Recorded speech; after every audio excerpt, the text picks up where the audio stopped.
Hello दोस्तों, आज मैं एक नए मानवा को शुरू करने जा रहा हूँ जो काफ़ी इंटरेस्टिंग होने वाला है। तो स्टार्ट करते हैं। कहानी की शुरुआत में हमें हमारा एमसी दिखाया जाता है, जो हमें बता रहा था कि बाकी सभी कहानियों की तरह मैं भी इस वर्ल्ड में ट्रांसमाइग्रेट हुआ था और मुझे एक सिस्टम भी मिला जिसने मुझे महान और इमॉर्टल बनाने का वादा किया। और फिर मैं इस कल्टीवेशन वर्ल्ड में टॉप पर पहुँच गया और सिर्फ एक साल में उस लेवल पर पहुँच गया जहाँ पर पहुँचने के लिए बाकी लोग अपना पूरा जीवन लगा देते हैं। और मैंने एक साल के भीतर heavenly arts, legendary mistake flame और बहुत सी अचीवमेंट को हासिल किया। मैं अनस्टॉपेबल था, यहाँ तक कि इस दुनिया के 7 सेंट ने मेरे सामने झुककर मेरा डिसाइपल बनने की भीख मांगी। मैंने एक नैन एडेड डीमन को हराया, इसलिए पूरी डीमन रेस ने मेरे सामने अपनी लॉयल्टी पेश की और हमेशा के लिए मुझे फॉलो करने का वादा किया। और फिर मैंने इस वर्ल्ड के सबसे स्ट्रॉन्ग विंग बर्मिलियन प्रोमोडियल ड्रैगन को मैंने आज़ाद करके अपना पेट बनाया। नेक्स्ट हमें वर्ल्ड रियलम में हमारे एमसी को दिखाया जाता है, जो उबासियाँ लेते हुए कहता है कि मैंने इस वर्ल्ड में आने के बाद सबसे पहले कल्टीवेशन शुरू किया और इसके बाद मैंने सभी दुश्मनों पर जीत हासिल की। और सभी मिशन पूरे करने के बाद भी मुझे क्या प्राप्त हुआ? ये अंतहीन अकेलापन। मैं जो इस दुनिया में सब कुछ कर सकता हूँ, लेकिन फिर भी मैं इस अकेलेपन को दूर नहीं कर पा रहा। क्या मैं वास्तव में सर्वशक्तिमान हूँ या नहीं? लेकिन क्या एक सर्वशक्तिमान इस तरह खुश हो सकता है? यह कहकर वह एक चुटकी बजाता है और तभी तरह तरह के भोजन उसके सामने आ जाते हैं। लेकिन फिर वह कहता है कि नहीं, इससे मुझे खुशी नहीं मिली। फिर वह चुटकी बजाता है और उसके सामने एक से एक पावरफुल डिवाइन वेपन आ जाते हैं। वह कहता है कि नहीं, यह भी बेकार है। वह फिर से चुटकी बजाता है और उसके चारों तरफ सैकड़ों सुंदर लड़कियां आ जाती हैं, जिन्हें देखकर वह फिर से निराश होते हुए कहता है कि यह सब मेरे लिए अब मीनिंगलेस है। फिर वह कहता है कि एक अचीवमेंट जब एक साधारण व्यक्ति को मिलती है तो उसे वह सेटिस्फैक्शन देती है, लेकिन जब वही अचीवमेंट एक डिवाइन बीइंग को मिलती है तो वह उसके लिए एक बड़े गड्ढे में कुछ बूंद पानी की तरह होती है, जो उसे कभी भी सेटिस्फैक्शन नहीं दे सकती। फिर वह वासी लेते हुए कहता है कि मेरे जैसा एक आदमी इतिहास में किस तरह जाना जाएगा। तभी उसकी आंखों से एक आंसू की बूंद झलक जाती है, जो बड़ी तेज़ी से एक बेजान प्लेनेट की तरफ जाने लगती है। और जब वह उस प्लेनेट पर गिरती है, उस प्लेनेट पर जीवन पनपने लगता है और कुछ ही देर में वह प्लेनेट हरियाली से भर जाता है, जिसे देखकर एमसी सोचता है कि यह सब पॉइंटलेस है। फिर वह कहता है कि हर कोई सिस्टम और ओवर पावर होने वाली कहानियों को पसंद करता है, लेकिन क्या कभी किसी ने यह सोचा है कि कैसे कोई इनविंसिबल बनने के बाद अपनी सारी इच्छाओं को खो देता है?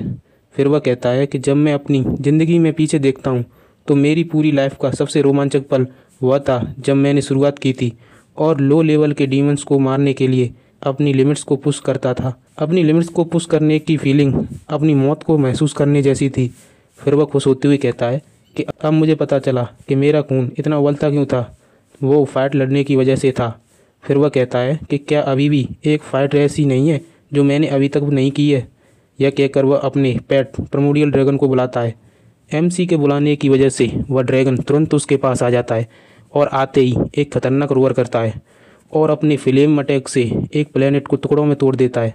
फिर वह एमसी को देखता है और उसके पास आकर कहता है कि मास्टर, बताइए मेरे लिए क्या ऑर्डर है?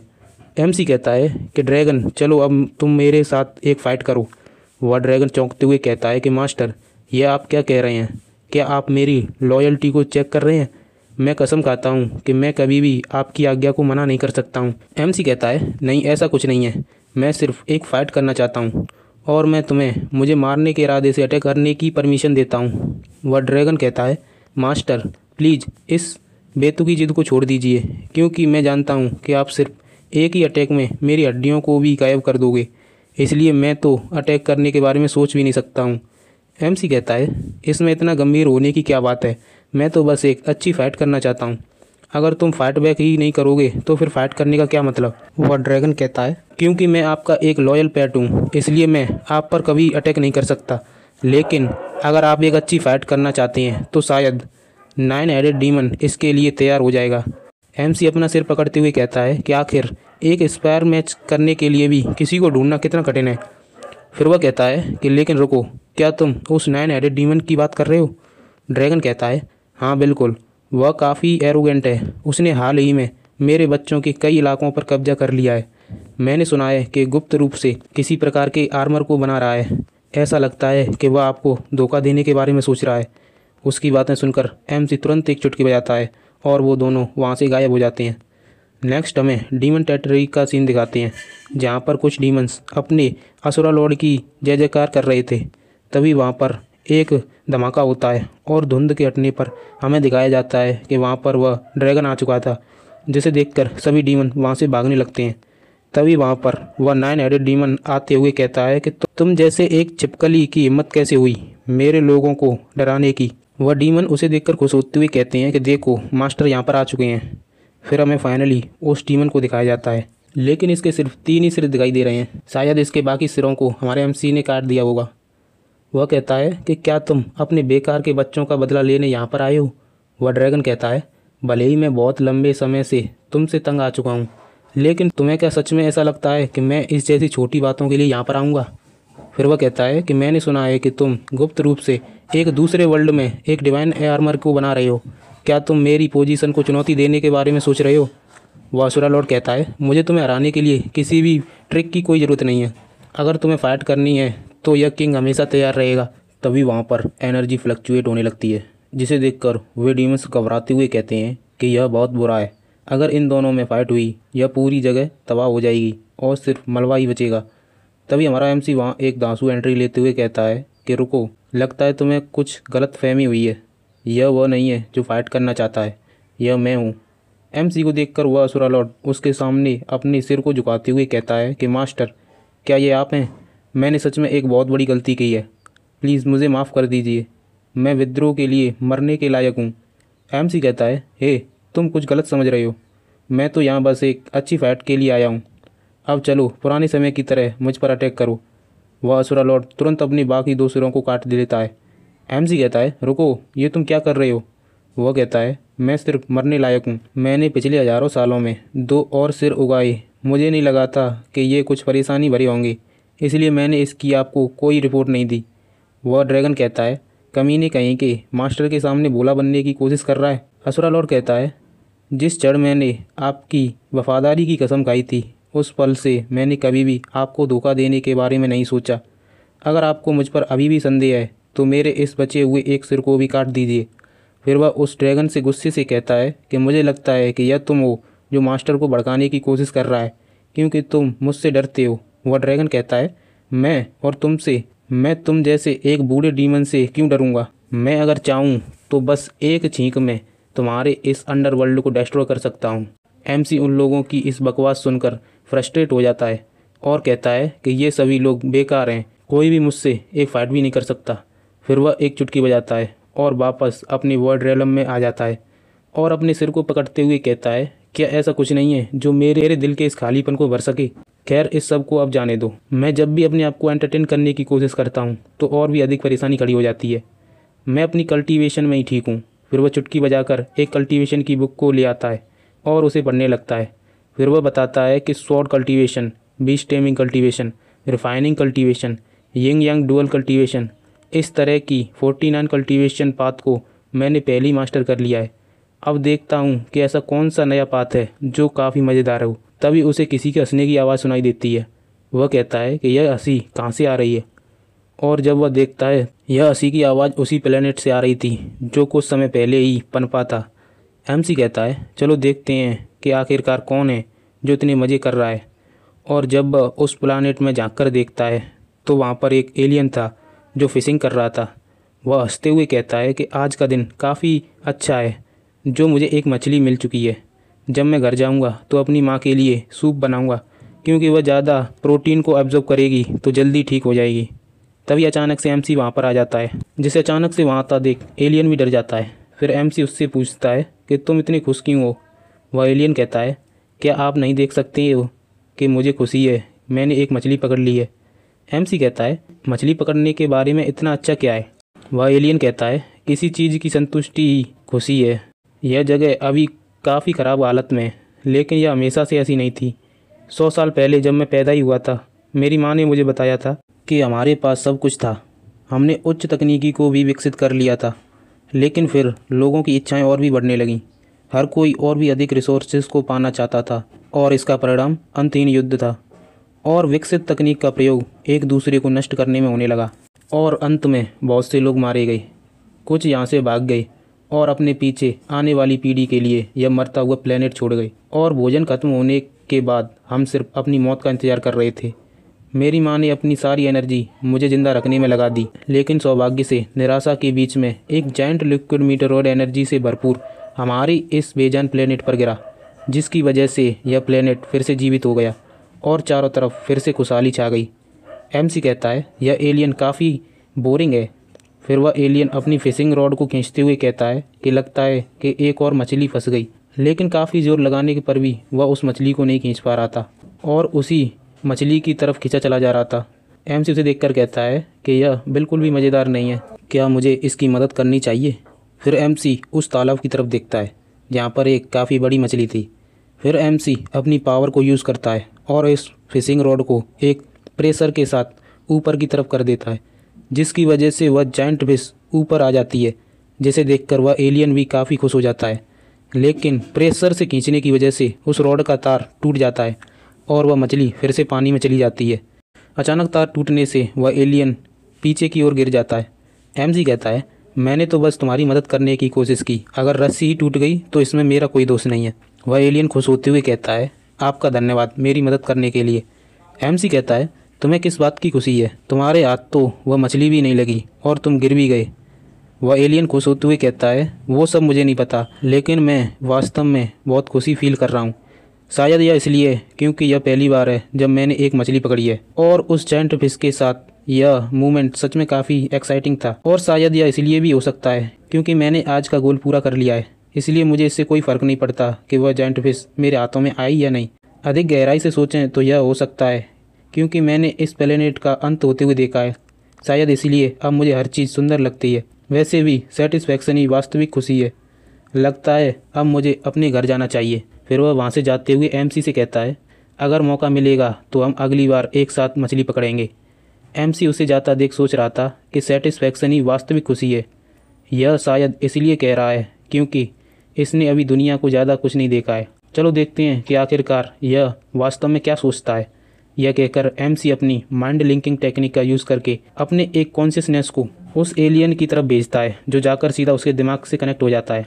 MC कहता है, इससे कुछ फ़र्क नहीं पड़ता कि तुमने इसके बारे में क्या सोचा, लेकिन मैं तुम्हें दिखाऊंगा कि आखिर इस दुनिया में क्या क्या चल रहा है और यह बाहरी दुनिया किस प्रकार की है, और जो कुछ भी तुम चाहते हो मैं तुम्हारी सारी इच्छाओं को पूरा कर सकता हूँ। वह एलियन कहता है, इसकी कोई ज़रूरत नहीं है क्योंकि मुझे लगता है कि मैं अपनी खुशी की जड़ को समझता हूँ। यह इतना भी कॉम्प्लिकेट नहीं है। MC कहता है, इच्छाएँ एक छेद वाले बर्तन की तरह होती हैं जो कभी भी नहीं भरती हैं। तभी MC उसके माइंड में देखता है कि वह क्या सोचता है। वह एलियन सोच रहा था कि जब तक उसकी माँ जिंदा है वह पहले से ही सेटिस्फाइड है। MC उसकी इस सोच से चौंक जाता है और सोचता है कि भले ही कोई वस्तु मेरी इच्छाओं को पूरा नहीं कर सकती है, लेकिन इमोशनल बॉन्ड्स यह कर सकते हैं, और यह फीलिंग मेरे इनविंसिबल होने पर भी मुझे कमज़ोर फील करा रही है। क्या यह सच में सेटिस्फैक्शन हो सकता है? मैंने कल्टीवेशन के रास्ते पर चलते चलते अपने सारे इमोशन और सभी इच्छाओं को भी खो दिया था। तभी वह अपने सिस्टम को बुलाता है और उससे कहता है कि जब हम पहली बार मिले थे तब तुमने हमेशा मुझे मेरी कल्टीवेशन में गाइड किया। इस लंबे मनोरंजक रास्ते पर हमेशा मुझे फॉलो किया और मैंने 7 सेंट्स को हराकर 3 रेलम्स को एकजुट किया, और तुम्हारी सारी क्वेस्ट को पूरा करने के बाद मैं इस वर्ल्ड का सबसे स्ट्रॉन्गेस्ट एग्जिस्टेंस बन गया। सिस्टम कहता है, हाँ तुम सही कह रहे हो, तुमने मेरी सारी क्वेस्ट को पूरा किया और अब आप अपनी मेहनत के फल को खाने के लिए पूरी तरह स्वतंत्र हैं। बताइए प्लेयर, आपकी क्या कमांड है? MC कहता है, मेरे लिए अभी एक माँ को लेकर आओ। सिस्टम कहता है, क्या आप मजाक कर रहे हैं? मेरे अंदर इस तरह का कोई डाटा सेट नहीं किया गया है, और अगर मैं इसे बनाने की भी कोशिश करूँगा तो वह एक नकली माँ होगी, ना कि तुम्हारी असली माँ। MC कहता है, मैं यह सब जानता हूँ और इसीलिए मैं अपनी सारी अचीवमेंट्स को खोकर 0 से स्टार्ट करना चाहता हूँ। अगर मैं फिर से शुरू करूँगा तो एक नए अनुभव के साथ फिर से कल्टीवेशन कर सकता हूँ। सिस्टम कहता है, माफ़ करना प्लेयर, अभी के समय तुम सबसे स्ट्रॉन्ग हो और तुम्हारे पास यह अधिकार है कि तुम सिस्टम को भी ऑर्डर दे सकते हो, लेकिन आपके अचीवमेंट को ख़त्म करने का हमारे पास कोई अधिकार नहीं है। MC कहता है, तो फिर तुम मुझ पर उस मेथड को यूज़ करो जिससे तुम किसी को ट्रेन करने के बहाने मार सकते हो। तुम एक सिस्टम हो, इसलिए यह अधिकार तो तुम्हारे पास होना चाहिए। सिस्टम कहता है, यह इम्पॉसिबल है क्योंकि आपके पास सिस्टम से ज़्यादा अधिकार हैं। इस कल्टीवेशन यूनिवर्स में तुम सबसे स्ट्रॉन्ग बीइंग हो और आपकी इस रिक्वेस्ट को हमारा सिस्टम हैंडल करने में असमर्थ है। एमसी कहता है यह काम नहीं करेगा, वो काम नहीं करेगा, तुम्हारे लिए क्या सब कुछ मुश्किल है, तुम कुछ भी मत करो, यह कल्टीवेशन भाड़ में जाए, मैं इस सब को नहीं चाहता हूँ। अब मैं इस बॉडी को छोड़कर अपनी सोल को दूसरी दुनिया में भेजने वाला हूँ। सिस्टम वार्निंग देता है कि यह सब करने में आपकी सारी अचीवमेंट ख़त्म हो जाएंगी और यह सब करने के बाद आप कभी भी यहाँ वापस नहीं आ पाओगे। एमसी कहता है और मैं यहाँ लौटना भी नहीं चाहता। नेक्स्ट हमें एक दूसरे वर्ल्ड में एक सिटी का सीन दिखाते हैं जहाँ पर चारों तरफ लोगों की भीड़ थी। कुछ लोग ड्रिंक कर रहे थे और कुछ वेपन्स को क्राफ्ट कर रहे थे। तभी हमें एक गली में एक बंदे को दिखाते हैं जो घायल हालत में पड़ा हुआ था। नेक्स्ट हमें एमसी की सोल को दिखाते हैं जो आकर सीधा इस बंदे के अंदर समा जाती है। फिर एमसी इस बॉडी में होश में आते हुए कहता है कि आखिर मैंने यह कर दिखाया, अब मैं एक अलग ही वर्ल्ड में आ चुका हूँ। लेकिन इस बॉडी के साथ यह क्या गलत है, यह बॉडी बुरी तरह से घायल है, यहाँ तक कि मैं अपनी उंगली को भी नहीं हिला सकता हूँ, मेरा गला सूख रहा है और मैं कुछ भी नहीं बोल पा रहा हूँ। अगर इसी तरह चलता रहा तो यह शरीर भी मुझसे छिन जाएगा। मैं चीज़ों को और भी अधिक चुनौतीपूर्ण बनाना चाहता था, लेकिन मैंने यह कभी नहीं सोचा था कि इस दुनिया में आने के बाद मुझे लंच में ये चूहे खाने को मिलेंगे। यह ऐसा कुछ नहीं है जो मैंने सोचा था। तभी एक लड़की एमसी के पास आते हुए कहती है कि ब्रदर, मैंने आखिरकार आपको ढूंढ लिया। ब्रदर आप चिंता मत कीजिए, मैं आपको घर ले जाऊंगी। एमसी सोचता है कि यह लड़की कौन है जो अपना नाम मैनी बता रही है, लेकिन अब मेरी बॉडी अपनी लिमिट्स पर पहुंच चुकी है और मैं बेहोश होता जा रहा हूं। फिर हमें कुछ समय बाद का सीन दिखाते हैं जब एमसी की आंखें खुलती हैं और वह चारों तरफ देखते हुए कहता है कि मैं कहाँ पर हूँ। फिर वह उठते हुए कहता है मैं अभी जीवित हूँ और मेरे घावों पर भी पट्टी बांध दी गई है, क्या उस लड़की ने मुझे बचाया है। तभी उसे खाने की स्मेल आती है। वह इधर उधर देखते हुए कहता है यह काफ़ी अच्छी स्मेल है, यह कहाँ से आ रही है, इस स्मेल की वजह से मेरे पेट में कुछ हलचल हो रही है, क्या यही भूख है। तभी वह लड़की वहाँ खाना लाते हुए एमसी से कहती है ब्रदर आप जाग गए। फिर वह उस खाने के बर्तन को मेज़ पर रखकर एमसी के गले लगते हुए कहती है कि तुमने मुझे डरा दिया था, मैंने सोचा कि मैंने तुम्हें हमेशा के लिए खो दिया है। तभी एमसी को उस पर्सन की सारी मेमोरी दिखने लगती हैं। जब वे दोनों छोटे थे तब वे एक अनाथालय में एक लेडी के साथ रहते थे जो उनसे ज़बरदस्ती काम करवाती थी और फिर उसने पैसों के लालच में उन्हें एक पर्सन को बेच दिया था। वो पर्सन बहुत बुरा था जिसने उसे मारने की भी कोशिश की, लेकिन एमसी अपनी जान बचाने के लिए उस पर्सन को जान से मार देता है और फिर अपनी सिस्टर को लेकर वहाँ से भाग जाता है। और फिर वे पेट भरने के लिए एक जगह काम करने लगते हैं। लेकिन उसकी सिस्टर काफ़ी टैलेंटेड थी जिसकी वजह से वो कल्टीवेशन भी कर सकती थी, पर एमसी इसमें बिल्कुल बेकार था। वह काफ़ी कोशिश करने के बाद भी हर बार फेल हो जाता था, जिसकी वजह से वह काफ़ी काम करता था, लेकिन कुछ लोग उन्हें देखकर बिल्कुल भी खुश नहीं थे। वे एमसी की सिस्टर को हैरेस करने लगते हैं, लेकिन एमसी उसे वहाँ से भगा देता है और उन लोगों को रोकने की कोशिश करता है, लेकिन वो लोग उसे पीट पीट कर जान से मार देते हैं। और तभी हमारे एमसी की सोल उसकी बॉडी में आ जाती है। फिर सीन एमसी की तरफ दिखाते हैं जिसे अब सब कुछ याद आ चुका था। वह कह रहा था कि तो मेरा नाम काइनो है और यह लड़की मेरी छोटी बहन है जो मुझे अनाथालय में मिली थी। और फिर हम एक आदमी को मारकर वहाँ से भाग गए और एक दूसरे के सहारे सर्वाइव करने लगे। लेकिन तभी कुछ लोगों ने मैनी को हैरेस करने की कोशिश की, जिसे बचाने के चक्कर में यह मारा गया और भाग्यवश मेरी सोल इस बॉडी में आ गई। तभी मैनी उससे पूछती है कि ब्रदर आपको क्या हुआ, आपके चेहरे पर इतना पसीना क्यों है, क्या आपको अभी भी दर्द हो रहा है। एमसी कहता है नहीं नहीं मैं ठीक हूँ, बस थोड़ा सिर दर्द है। फिर वह सोचता है कि भूख, दर्द, सहानुभूति यह सब इस तरफ इशारा कर रहा है कि मैंने अपनी डिवाइन बॉडी को खो दिया है और अब से मैं काइनो हूँ, एक साधारण व्यक्ति जिसने फिर से सभी मानवीय भावनाओं और इच्छाओं को पा लिया है, यहाँ तक कि अवश्य भी। फिर वह मैनी से कहता है कि मैनी मैं चाहता हूँ कि मैनी उसके करीब आते हुए कहती है कि मेरा भाई काइनो क्या चाहता है, जो भी मैं कर सकती हूँ मैं आपके लिए वह सब कुछ करूँगी।